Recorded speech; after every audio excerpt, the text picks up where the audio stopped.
Hello, Well, brother. hello there, sir. Welcome to another episode of Arkin Brothers Talk About Movies. We are the Arkin Brothers. I'm Anthony, Tony. That's Matthew, not Matt. Matt. Matt, We're gonna. Lord Matt. People call me Matt.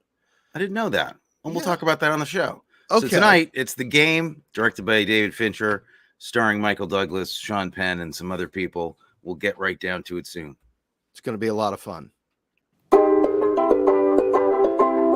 Talking about cocktails that are stylish, movies great or phony, and how Tony should win a Matthew, and Matthew should win a Tony. But in the meantime, talking about film in the meantime. The Arkin brothers talk about movies. You know, in that last image there, the photograph where I'm kissing you on the cheek, you look so distressed. I think I was thinking about something else. I'm used to that. I'm used to that when I kiss people. I was just somewhere else. I don't know. I think most of the time when I'm kissing people, they're thinking about they're something checked else. out. Yeah, They're just a little bit checked out. yeah. So we almost didn't get here because this. I don't know if you want to talk about behind the scenes things. We can talk about behind the scenes things. I've been very distracted lately. And for some reason, I kept looking at the clock and saying, "Oh yeah, 6:30. I got plenty of time. I got loads of time." Right. And then you called me Plenty of time to do what? to get ready for the show. Because this in a show's half at an hour. 6. It's at 6 o'clock. Yeah. Hey. Mhm. Hey. Hey. You're busy. I know. You're starting business. You're a entrepreneur. Yeah. Hey. Just I see that you are also doing the show now from the Marriott Business Lounge. no. I'm in a boardroom. Oh, I see. I'm in a boardroom. It's I'm sorry. thematic. I thought that was a mall. I thought that was the No, it's a giant. See, it's Sarasota a giant Mall. boardroom. Oh, I see. Oh, I see. Yes. Yes. No, I see now. You were blocking the central boardroom part of it. It looked I'm like getting ready for a board meeting that's going to happen after the show. Okay.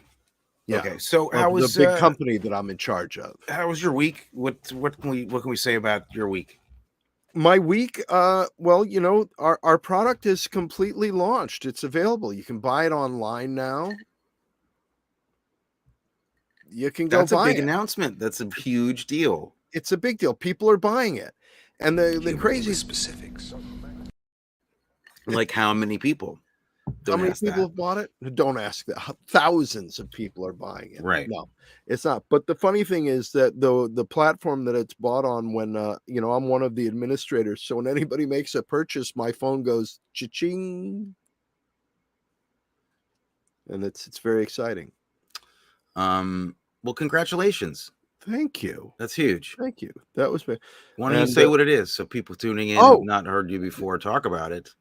It's a new American aquavit called Batch 22, and it's unlike any other drink that's out there right now. It is alcoholic, so it's only for people of a certain age, you know, so youngsters, if you're under 21, don't go trying to buy it. You won't be able to. And I shouldn't even talk about it. It's an award winner as well, isn't it? We did. We won the Platinum Award, Best in Show, at the LA Spirits Awards. That's huge. So our first competition that we've entered. We're in a whole seriousness. That's huge, and congratulations. Thank you. We're very excited. And your week? My week, you know, just trying to keep it together and keep it focused in this heat. It's a little bit hot and humid here in New York. I know it is all over the place. It's not as hot here as it is some places, but I'm finding it difficult to focus and concentrate in this dag nabbit heat.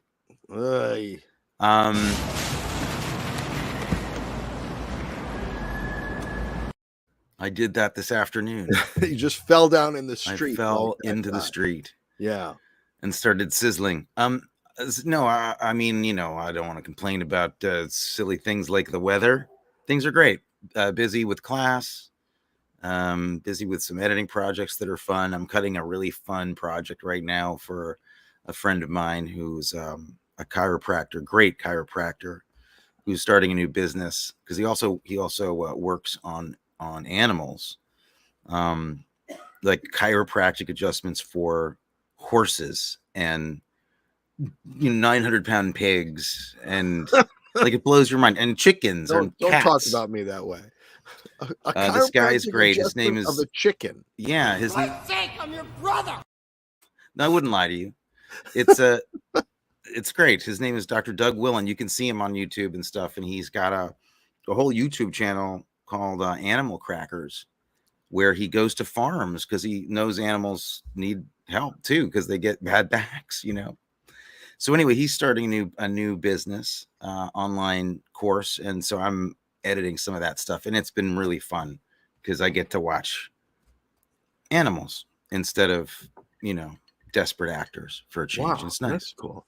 So, chiropractic adjustments for a chicken. Is that anything like spatchcocking? Like, do you spatchcock the chicken? Or This is a family show. It's a PG rated show, as far as I know. Let's stick to the plan. Spatchcocking? It's not a dirty word. I don't really know anything more than I told you. You're not going to control this conversation. Brothers, there's lots of brotherly fun to talk about tonight. But before we get to that, somebody who we know, friend of the show and producer, one of our producers, Sophia Rosinski, has some exciting news coming up. But before we get to her exciting news, she's had some she's locked in a hotel room in Chicago. I'm gonna bite you or something. Move! Let's get out of here! Oh, good lord, there are future robots. Nice knowing you, I guess. Future you is not all that bad. She did give you that rad shirt, which says dumb on it. So?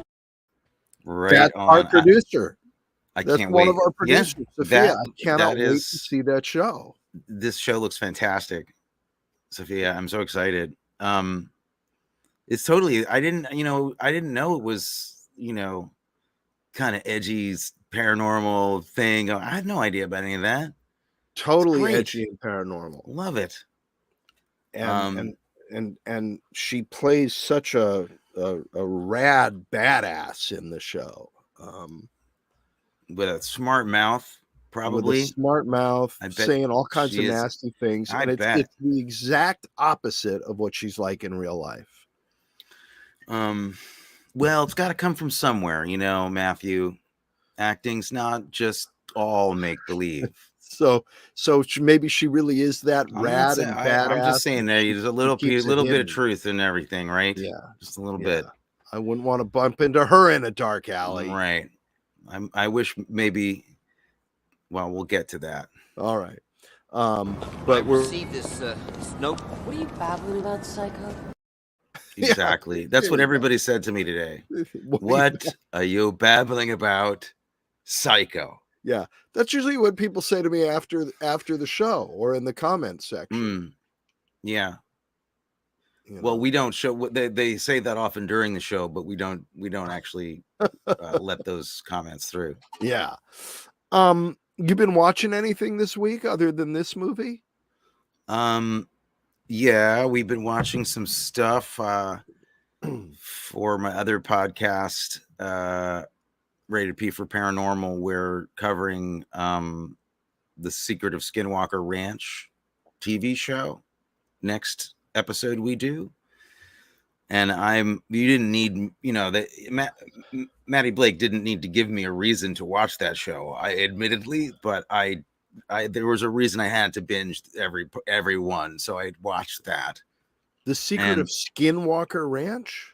Yeah, it's a History Channel, reality paranormal show. Wow. Okay, I didn't know anything about this. It's kind of a wormhole, and It's impossible. You're right, impossible. You're having a conversation with your television. For those of you out there, that was a clip from Skinwalker Ranch. That's actually from the show.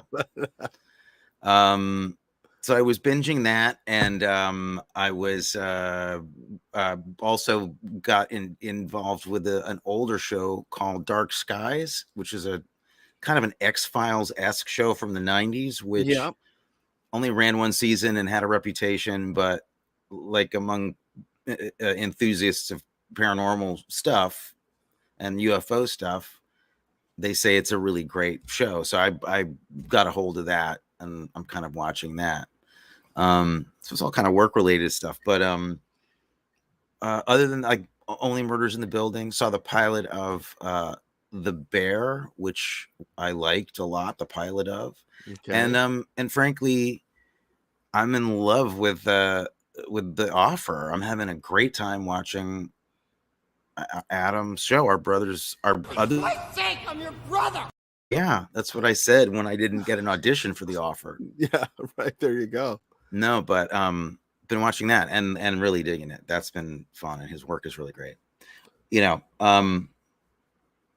not because I can say that because I know he's not listening to this podcast. Right. There you go. Well, you know, I've been stuck watching because you got me watching Wire in the Blood, which I finished and I loved. That's a good show. Good show. And I absolutely fell in love with the work of Robson Green, who's the lead actor in that. So I went to see what else he's done. And he's got another series called Grantchester. Yes, it is. It's called Grantchester. Does he wear a vest? Does he wear a tweed vest with a No, V-neck? he doesn't. He actually plays sort of the hard-boiled cop in this. It takes place in the early 50s. And he plays a cop who's a vet of World War II, as most men of fighting age were at that time, and who's haunted by the things that they saw in the war.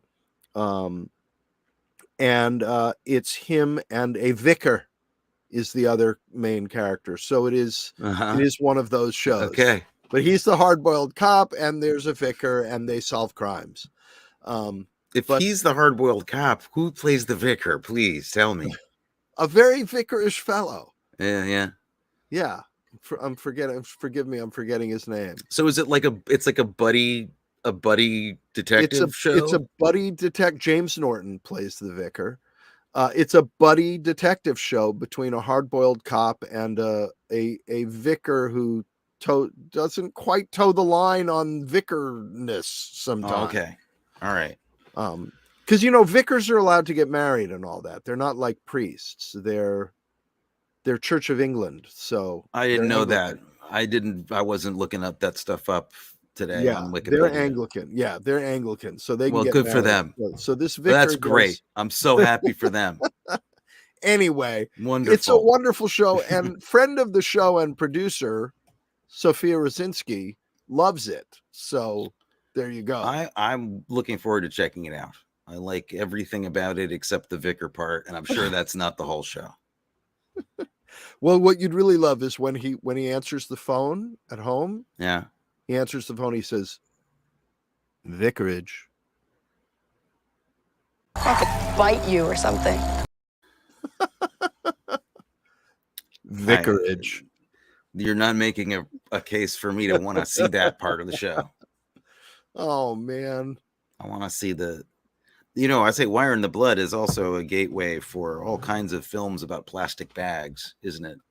It is. It makes you want to see The Conversation and American Beauty, anything with plastic bag in it. What is in there? Why? It's amazing. It's always there. Nobody ever mentions it. He's always carrying that plastic bag. But do you think that people who are fans of this show, for instance, might be sitting around saying, when the heck are they going to start talking about the movie? No, I don't think they're doing that. You don't think they care? Is pretty much just got it on. If it's on, it's on in the background, and they're like, "What are they? Is there a movie? I don't know." It's like just audio background white noise. Yeah. Confused? Yeah. I'm confused. I'm confused. All right. You're So confused. The Game, 1997, starring Michael Douglas, Sean Penn, Deborah Kara Unger, and a plethora of fantastic supporting actors. James Rebhorn, Peter Donat, Carol Baker, Armin Mueller-Stahl.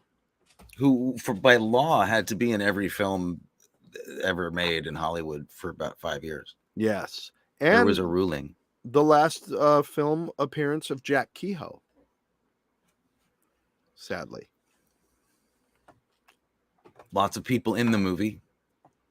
Oh, you want to know what it's about? I think that I would like you to tell me what it's about. Okay, I what would it's like about? somebody to tell me what it's about. It's in about fact. a very... What is it? What is it? The eternal question.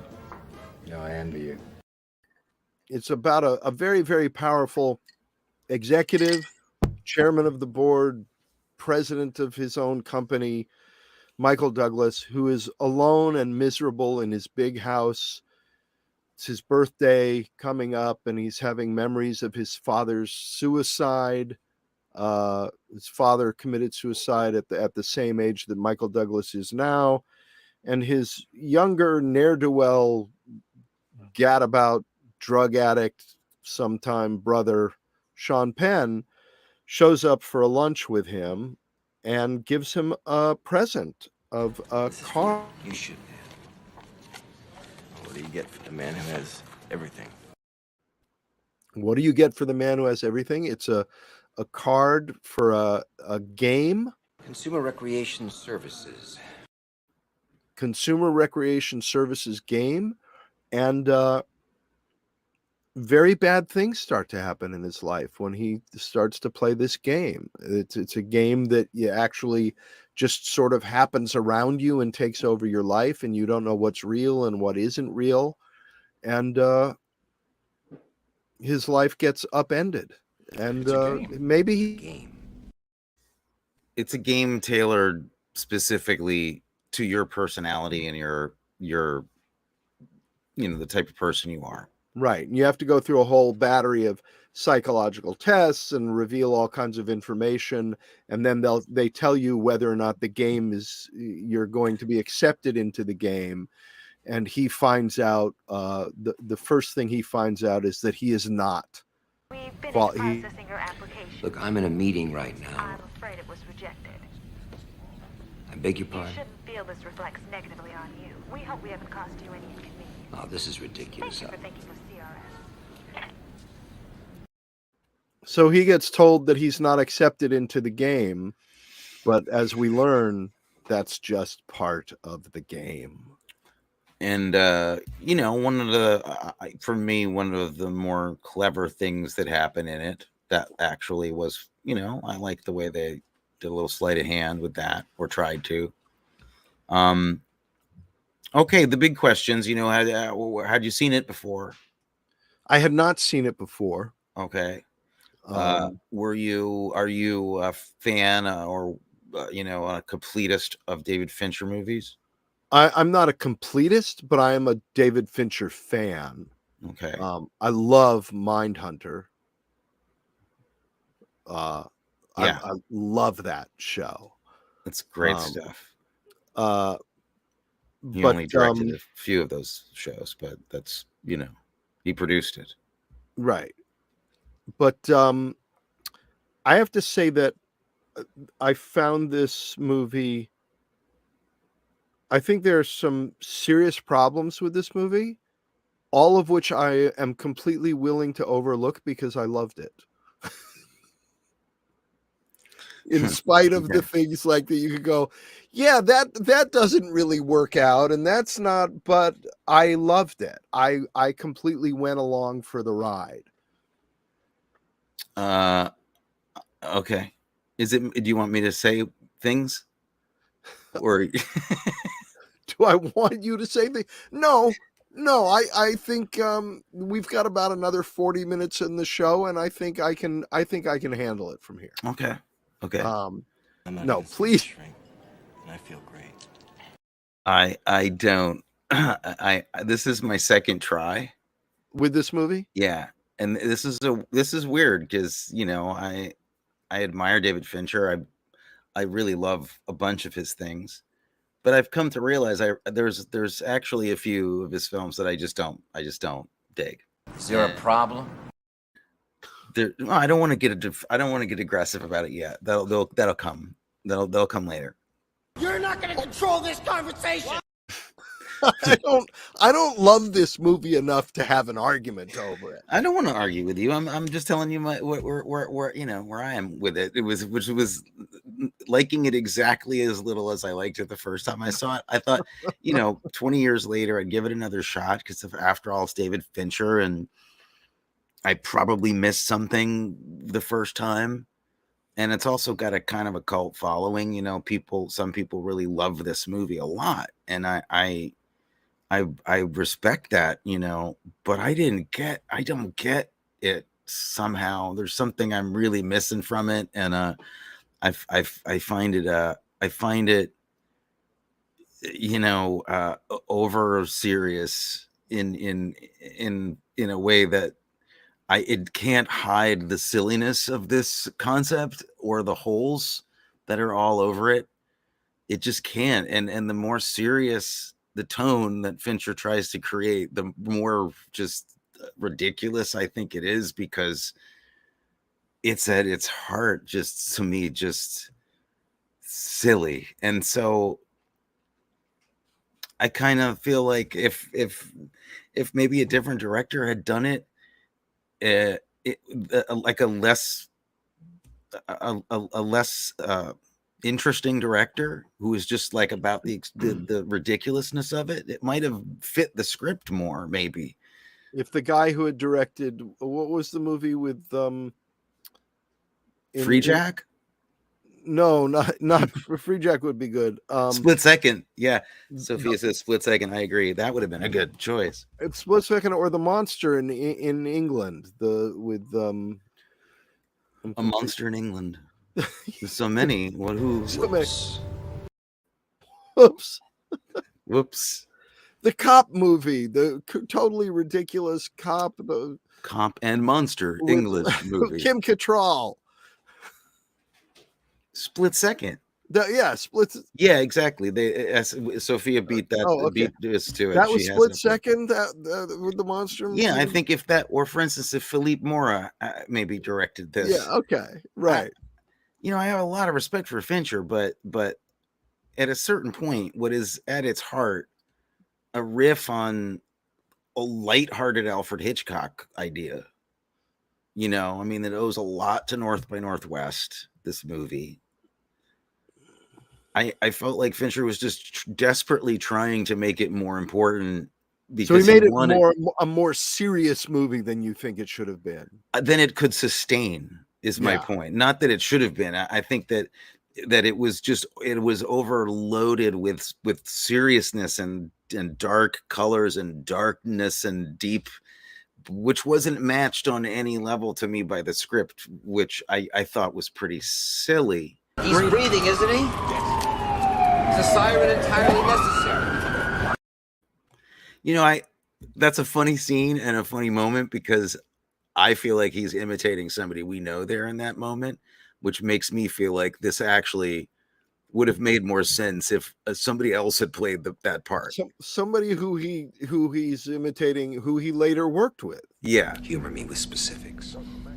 Nice. I kept thinking that the first thought I had was like, what if Dad wouldn't it be funny if Dad was in this? Right? Yeah. I think because the Kaminsky Method, I was just like thinking, and while I was watching, is like, wouldn't that have been funny if Dad had gotten that part? And then I started thinking like, wow, wouldn't that have actually been funny and interesting to have somebody that paranoid, who wasn't, there's something so slick about Michael Douglas. I'm not that worried about him. If it was Sheldon, but a guy like Sheldon Cornpat, yeah, in the game, I'd been into it. You know what I think? Firing you. Okay, good. I think we should do on this show. I think in every episode now, we should come around to a point at which we say we think the movie would have been better if Dad had been starring in it, no matter what the movie is. I think that's a great idea. La La Land. I don't know. La La Land. Ryan Gosling was good, but Imagine if Dad had played that part. Well, let's take the competitive edge off of it, and I love the segment. Well, we won't make it about he'd be better. It would just be No. imagine it with him, because I wasn't saying. I mean, Michael Douglas is great in it. I was just thinking like, well, what would it have been like if somebody else played it? Yeah. And then I thought, what a missed opportunity for some lightheartedness. I just felt like this has like you're paying homage to Hitchcock, and you have everything right except the panache, except Right. Cary Grant. And I'm like, this was like so heavy. I'm like, is this a doctoral thesis on adult depression? What is happening? I don't care about money. I'm pulling back the curtain. I want to meet the wizard. Now, I'm told here by our producers that Kyle MacLachlan almost played Michael Douglas's character, which is obviously a completely different incarnation, right? But Also, Kyle MacLachlan not at Michael Douglas's current age. No, Kyle Kyle MacLachlan when he MacLachlan was was- in Dune, basically. I think Kyle was 7 when this about 7 years looked about 7 years old when this movie He'd already done Twin Peaks, but still, I mean, yeah. So, and originally, Bridget Fonda was going to play as Christine. Okay, so clearly that was a different movie. What I didn't do was my due diligence here, and I apologize for that. I should have done some research and homework. What I do know is that I don't know if he agrees with my reasons, but David Fincher agrees with me. Oh, I know that he's not happy with the movie, particularly with the third act, which is where I have the most quibbles. I don't even think they finished the name third act. I think they wrote third and then it ends. Yeah, it is not. I get the resolution that the storytellers, whether it's the director or the screenwriter, are going for, right? That he, because of the deconstruction of his life and everything going haywire, he has an awakening as to what's important in the world. That's the contrivance of it, right? And it's hinted at with one piece of dialogue when in the moment where he loses everything.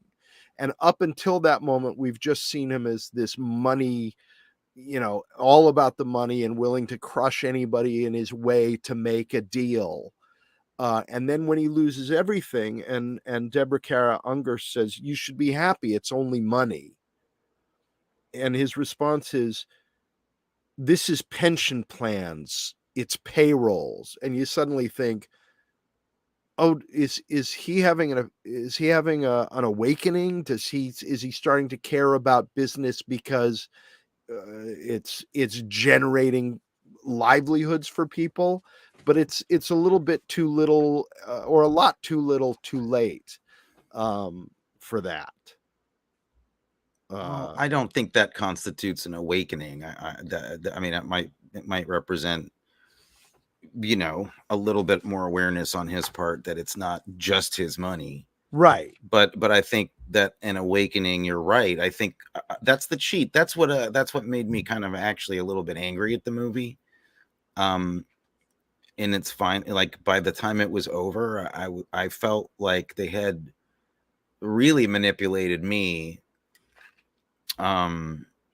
into feeling like, okay, I'm this guy really better come to something, right? He really better come to an awareness here, or maybe the revelation be that this organization, this game is really bad somehow, right?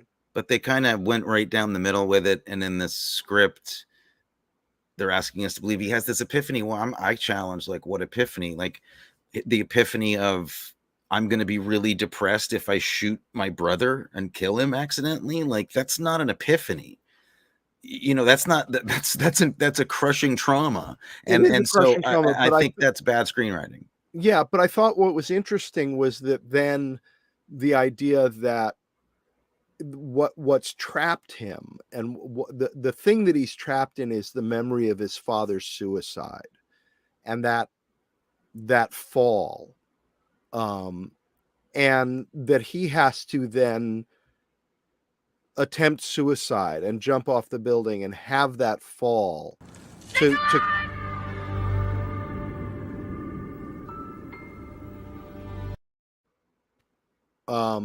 that he has to have that experience and live through what his father did, and then survive it to come out the other side of it.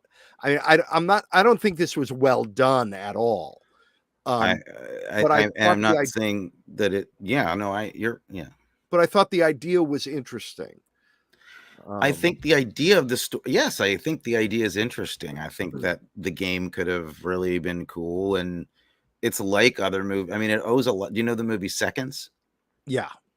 So it owes a lot, I think, to Seconds. I think Seconds was consciously on their mind a little bit or certainly Fincher knew the movie.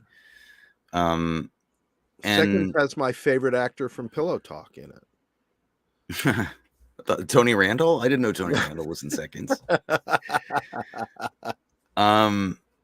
So, and Seconds is I think a great movie, like really great. And it's guiding you towards this surprise kind of ending similar to this film. And it's a real gut punch. I mean, it really is a traumatizing experience seeing that movie. And this one, I just felt like everybody was like, and he falls and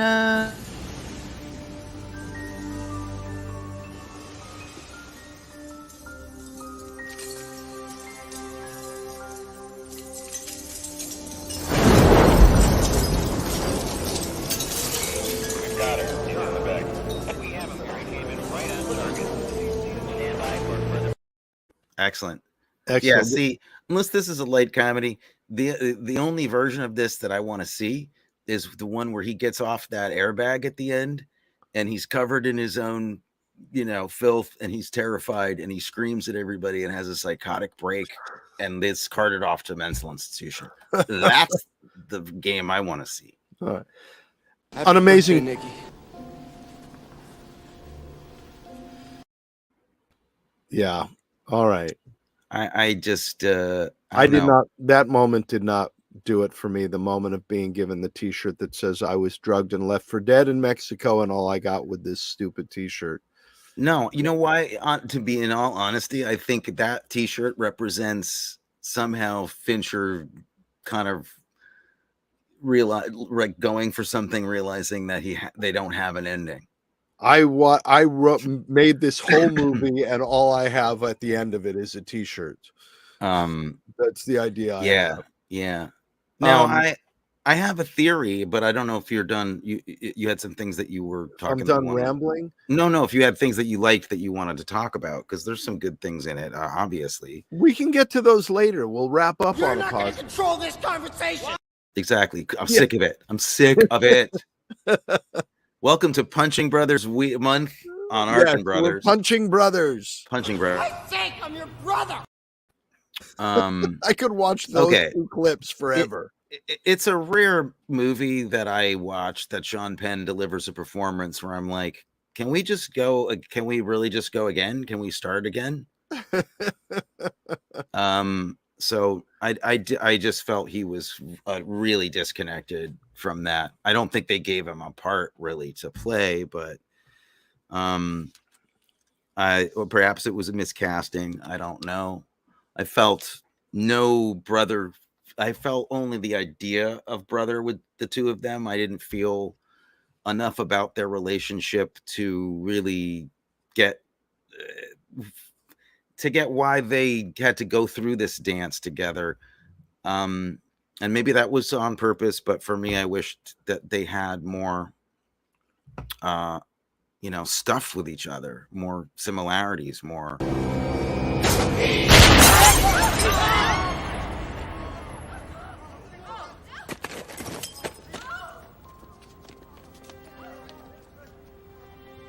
shot him.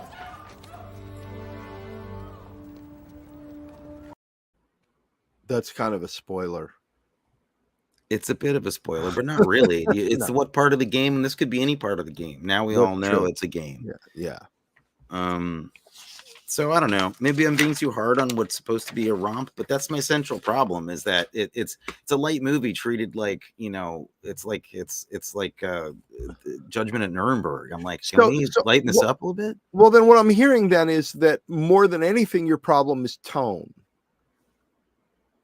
And the last final act. And final act. Okay. So and some of the casting and the dialogue. Okay. Okay, little quibbles. You have time you jump, because if you didn't, I was supposed to throw you off. Thanks. Okay. Can we talk for a few minutes about some of the stuff that I liked about the movie? You can say what you even loved about it. Just some positive stuff. There were some things that I thought were really interesting. Like, I thought it was really at the beginning, before we were disappointed in the movie. Don't tell me when I'm disappointed. You're not going to control this conversation. I thought it was really interesting to think about why James Rebhorn's sales pitch works, right? That he is not going to do this game, and then the way that Rebhorn pitches him on it when he checks it out works, and I loved that this guy who was used to dealing with things, you know, as an executive and dealing with sharp people around him who treated him like an executive, then gets sucked in when he goes into an environment where they don't treat him the way he's used to being treated. And it intrigues him and sucks him in. I found that really, really interesting. And then once he's left there and he thinks the game has started and he's at the airport, and there's that, he's walking through the typical billionaire flying on Alaska Airlines or whatever. Yeah, as we do. Yeah, I was wondering where that private jet was, but yeah. Soon. But as he's walking through the airport and he starts thinking stuff is going on, and there's just the hint of a smile. And I loved that the very beginning of it was that he might be enjoying himself in it just a little bit, before things go south. A bit, but I ran out. Just go into the next stone. Come on, help me out. Hello? Yeah. You know who that was in the stall there? Was that the cinematographer? Yeah. That's Harris Savides. Yeah, I know. Yeah, that's a thing to love about this movie for sure. I mean, Harris Savides is, you know, a great cinematographer. He passed away, sadly. He made a movie. He shot Zodiac, which Fincher also directed. And I remember watching here's how I feel about some Fincher movies. I saw Zodiac, and before the title sequence was over, I had tears in my eyes, because the imagery was just so powerful. The filmmaking was so on point. The mood, the atmosphere, the music was just, it blew my freaking mind before anything had started. So I really can love this filmmaker and Harris Savides' work. I think this is a lesson in the screenplay has to work, and it has to fit the team that's doing it somehow for me to get on with it. But I do love Rebhorn, of course, but oh my God, I felt like he was the only actor who was let to have fun. It seemed like a lot of restraint, a lot of, you know, kind of leadenness in a lot of the performances. Did you get that? Yeah. He's an actor. He's an actor on television. Yeah. You're taking my fun away. Taking your fun away. It was just a job. Nothing personal. You know, I play my part, improvise a little. I mean, it's what I'm good at. I need to talk. Yeah, it's not personal. I just want you to go back and listen to the Race with the Devil episode if you really want to hear you know, Here it get personal. here it get personal. Okay. No, I don't have a stake in this. I mean, I'm glad No. you enjoyed it. I think I understand. This is definitely the kind of movie that, you know, it's fun to like end of the day pop get a little scotch or a batch A little 22 batch on the 22. rocks and sit Yeah. back. It's slit. This bottle is open. Who opened this bottle? Yeah, I opened it. I don't want an open bottle. I want an unopened bottle. I don't want ice in my glass. I want just a glass. Please. You know what's interesting about that clip? Do you know where the writers got dialogue for that clip? That No. actually is transcribed from a recording of Dad at a restaurant. And he doesn't want an open bottle of water. He doesn't want ice in the glass. He's got specific tastes about Specific things. Yeah. water. Yeah. Very. I'll tell you what I did like. I liked the I liked the cinematography, Harris Savid's work. I liked his ankles in the bathroom, as we just saw. Ankles in the bathroom. And he's got a particularly wide stance. He does. It was in character. I love the Super 8 films and the titles, actually. I thought that with the Citizen Kane references in there were beautiful. That was great, you know. Did you catch a little reference to the conversation? Oh, yeah. Oh, yeah. Toilet overflowing? Definitely. Overflowing. There's a lot of amazing references and a lot of references to San Francisco movies. It's a San Francisco movie. And of course, it's like kind of an homage to Hitchcock's thing. And Hitchcock loved San Francisco and famously shot Vertigo and The Birds. And let's not forget that Mr. Douglas made his first big splash in the Right. streets of San Francisco. Streets of San Francisco. Please. There's an amazing reference to Point Blank, which is another great San Francisco movie with the shards of glass in the sink. Yep. And so it's cool. I mean, these are deep cuts that Fincher's doing. Like, it's not just references to other action movies or other thrillers. It's references to San Francisco thrillers. The piano score, like in The Conversation, there's a lot of really, really cool. Well, and one of the elements to things that. that's a shame is there's so many little details that are in themselves great, but they don't necessarily fit in this movie or help the movie work as a whole. Where, you know, the very first thing we see him doing after signing up for the game is playing racquetball, is playing a game by himself, very competitively, but he's alone.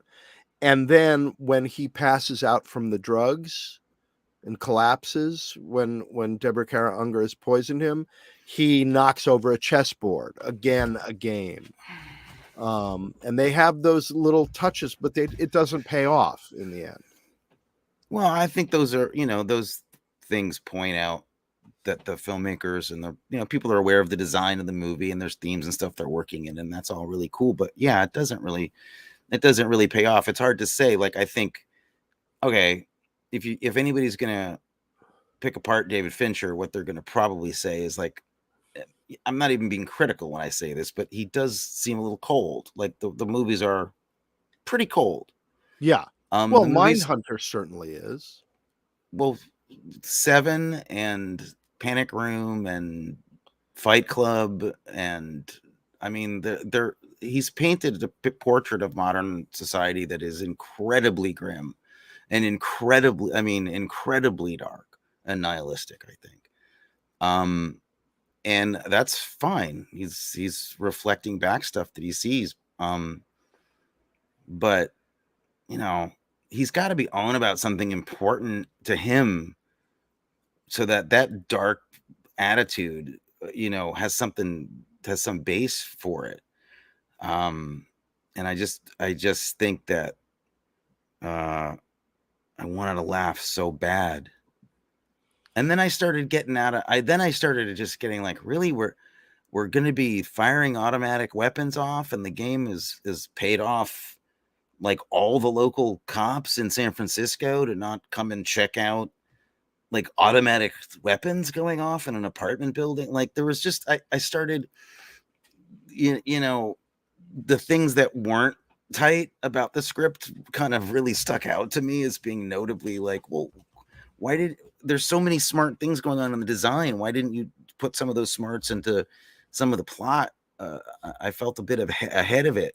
Didn't you feel kind of ahead of it? Like you got it? Like a Twilight Zone episode? You were like, oh, well, it's a game. So yeah, when he shoots his brother at the end, it's probably going to be a setup. And yeah. Now, can I talk to you about one thing that might mean I'm completely wrong, though? Because I want to get your input on this. Yeah, those are my favorite things to talk about. So here's my theory that maybe Fincher was trying to get in there, or wasn't in the script, or somebody was trying to do, because it's barely there, but it's almost there. If this freaking game changes your life, I'm sorry, I don't buy that. If that's the end of the game, I'm sorry. I want my money back. You traumatized me. You pushed me around a lot. You know, I didn't try to attempt suicide for the same reasons that my dad did. So I can't give I can't have the same experience. I can't have an epiphany out of this. You've ruined my already horrible life. You've made it worse. Right. But for the rich set, right? Is the girl pulling up at the end? Is Kara Unger pulling up at the end of the movie to imply to us that is the game over yet? Oh, Oklahoma. Colorado. And I feel like the movie could have a lot more power if I just leaned a little bit more into the idea that, oh, the reason it's so popular is that it never stops. That you really never, ever for the rest of your life know if it's gonna start or not. And if that's the state you live in all the time, then of course it would change your life. Right. But I don't know if I made that up or if that's it's an interesting idea, but I think you made it up. I don't think there's enough there to show that the game is going on. If they really did that, then I might love this whole thing. But it just kind of was like, oh, okay, it's over. And so if the end of the movie was the spinning top at the end of Inception. Yeah, the same idea. Right. But Okay. but I think then it might have said something dark the way that Fincher is that was like appropriate to that vibe, like the head. Scary. Like the head at the end of the box in 7. Right. Horrifying. Did you notice the heart? I'm sorry. Yeah, there's a great cameo in this movie, which I don't know if you noticed. I think a lot of people didn't notice it. But did you notice the fly on his coat in Mexico in that shot when he's sitting in Mexico? Was that Vincent Price? Excuse me. No, what? It's the same fly that appeared on Mike Pence's head during the debate. Oh, yeah. Okay. I recognize. It does some very good work. Yes. He's good. He's a good fly. He's fly. He was also in Bring Me the Head of Alfredo Garcia, but but in a crowd scene. In a crowd scene. Yeah, there's a lot more of them. Do you want to know an interesting piece of trivia about this movie? Sure. Carol Baker, who is wonderful as his longtime house, the woman who runs his house and who had been running the house since he was a small child. Heinemacke Frau. She was Miss Florida Fruits and Vegetables of 1949. Really? Yeah. That's my favorite Preston Sturges movie. Imagine that. With a little sex in it. Fantastic. Yeah. Miss Good Florida for her. Fruits and Vegetables of 1949. You'd never know it. She took this job so seriously. I believed that she was this character. Yeah. Yeah. She was wonderful. Ilsa was the name of her character. Ilsa, yes. So what was your least favorite moment in the movie? Because there was a moment for me where I said, please, okay, now you've just. It was either when he breaks the tip of his pencil doing the filling in the form. Oh, okay. Or it was any scene with Sean Penn. Okay. Mine was after. Best thing that ever happened to me. Don't. No. Do you mind? was after they dropped into the garbage outside the Chinese restaurant. That was And your he's- least favorite? No, my least favorite moment. Shit.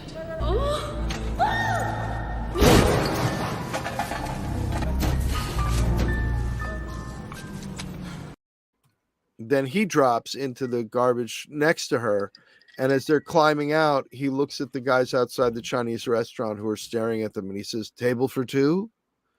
And it was so tone deaf with the rest of the movie. Or the movie is tone deaf to that script because maybe this was meant to be, a Goldie Hawn movie. Yeah, exactly. And Alexis is pointing out something I had read in some of the trivia that that dumpster that she jumped into was filled with rats. There were live Are rats. you serious? She didn't know that, and she fractured a bone in her foot. Well, it's really important to endanger us to this degree when we act in movies to get right levels of terror and fear. Yeah. Hey, I'm gonna have to detain you. Detain me? The report's gotta be filled out. Well, she can do the reports. Ride with your wife and we'll meet at the hospital. The hospital? That's a gag I seriously never need to see. Jumping into garbage is you know what? We figured it out. That would kill you. So don't do that in movies anymore. Right. Yeah, exactly. Drives me crazy. What would your double feature be for this movie? That's a really good question. I would have said Seconds because, Seconds, but I think we already said that. So I'm going to go with Frantic with Harrison Ford. Okay. Which I think is a better paranoia thriller than this movie is in a way. All right. How about you? Strangers on a Train. Okay. Yeah. I would go with that. Not North by Northwest. Well, no. Well, when you said North by Northwest, I thought that's probably better than Strangers on a Train, or 39 Steps. Those Hitchcock, doing it with some Hitchcock would be perfect. The Hitchcock normal guy thrust into a situation beyond their control. Yeah. Or The In-Laws. Well, yes, The In-Laws. Yeah. Like, or Something Wild. Yeah, exactly. Best way to watch this movie. Like I said, on a leather couch, giant flat screen, wearing sunglasses not dissimilar to mine right now. Okay. And drinking something expensive and just sitting there slightly arrogantly sneering at your very freaking expensive television and being that guy. Watching it like the old Maxell commercial, the guy listening to the Maxell stereo system, and he's like, "Whoa, man!" Well, mine was kind of exactly the same. Is drinking the scotch and being dressed in the perfect suit and the sunglasses and drinking the incredibly expensive scotch. Right. But it was on a first class seat on a transatlantic flight. Okay. Can we split on diff a Concorde and do a supersonic train? Let's do it on a train. A supersonic train. Yeah. Okay. Like a bullet train. A bullet train. All right. I'll do that. I think these are both that good. But granted, the way I'm describing watching this movie is arguably the way Fincher wants you to watch all of his movies. Right. I think it's safe to say. I do think I have come up with a brilliant recasting of this movie. Lay it on me. Steve Carell, Pete Davidson, and Sarah Silverman. That's very good, and it's also in the same vein that I went, because I went 100% comedy. We agree completely.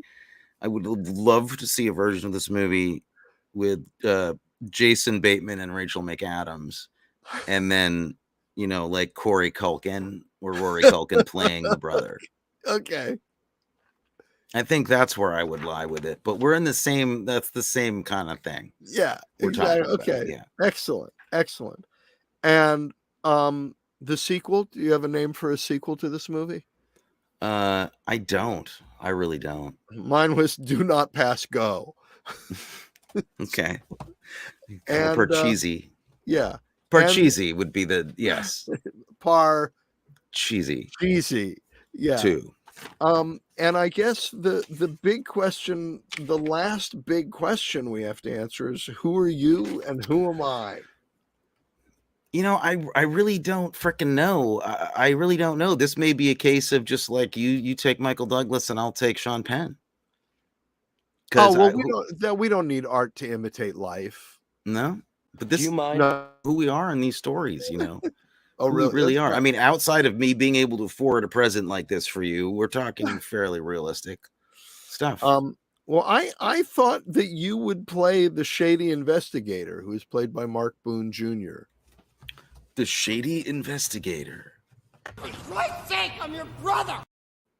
Well, who's the Shady Investigator? The guy in the car do we have a clip of the investigator? The guy from Sons of Anarchy? Yeah. Yeah, that's my part. That's okay. you. Yeah, that's me. And you're the collapsing man. No. Well, that would be good. I was the guy who needs some toilet paper. You're Harris Sweets. Okay. I need some toilet paper. That's the part I would get. It almost sounded you could do that line. I could hear you say that line. So, I need some toilet paper. I need some toilet paper. Play it again. Clean. I need some toilet paper. I ran out. I need some toilet paper. I ran out. Fantastic. Yeah, I could do Harris that. Sweets from New York City. So you grew up in New York. He did too. You probably knew each other. I could plus. You know, good Lord, Michael Douglas is fun actor to watch. Great, but I don't know. All of this is heavy. It's heavy. All right. Well, do you think next week is going to be more fun? Well, what is it? Next week we're going to talk about Four Brothers from 2005 with Mark Wahlberg, Tyrese Gibson. I haven't seen it, but my instincts tell me it is going to be a lot of fun. Where this was very grim and kind of dark and morose. Okay. I think this will be fun. You know, our one of our producers, Sophia, thinks that I would play the clown puppet in this movie, and that you would be the taxi driver who rolls out of the car. I could like bite you or something. Yeah. All right. So she is as nasty. She is as nasty in real life as the character she plays on the TV show. I just love it. I love it too. That's a good recommendation. Sophia, thank you for that. But you're about to make the biggest mistake of your life, Nicholas. No, I'm gonna say it. What are you gonna say? No, I'm gonna say that I was so far ahead of the clown puppet in the driveway to, you know, the TV going on, the big reveal of like the guy saying, you know, I'm watching you, you know, and like it's 10 minutes and I know, you know, that puppet has a damn camera in its face and you got to wait for the Michael Douglas to figure this out. Right. Okay. A much better electronics talking back to you when they're not supposed to scene for me. The best that's ever been done, as far as I'm concerned, was In and Out. I forget the gag. He starts playing the tape on you know, are you manly enough or whatever it is. It's some thing on how to be manly. Yeah. And he starts dancing and the tape recorder says, stop dancing, you know, and the tape starts talking. Oh, okay. I think you remember that. Yeah. I'm not sure. I'm not sure about this one, Dave. All right. Well, I still love you, Mr. Fincher, and want to be on season 3 of Mindhunter. So there you go. I am looking forward to having an honest conversation with you about these films. I am firing you. You think I'm not honest? Whoops. You want to be on his show, so you soft pedaled your reaction. No, you have taken to task far better script, like worse scripts than this. Right. And I've taken to task very powerful people who you've been like, whoa, hey, you know, you're going to come out against so-and-so. And, you know, I've gotten myself in trouble. All right. So I hope you enjoy being on Mindhunter. That'll be great. Yeah. Hold on. I think he's on he's the phone. calling right Yeah. now. Is there All a right. problem? Yeah. I guess we should sign off. I should toss this over to the producers. Please join us next week for Four Brothers, starring Mark Wahlberg, Tyrese Gibson, Andre 3000, Garrett Hedlund, and Josh Charles. So good night, everybody. Good night, and be well. Talking about cocktails that are stylish, movies great or phony, and how Tony should win and Matthew should win a Tony. But in the meantime, talking about film in the meantime, the Arkin brothers talk about movies.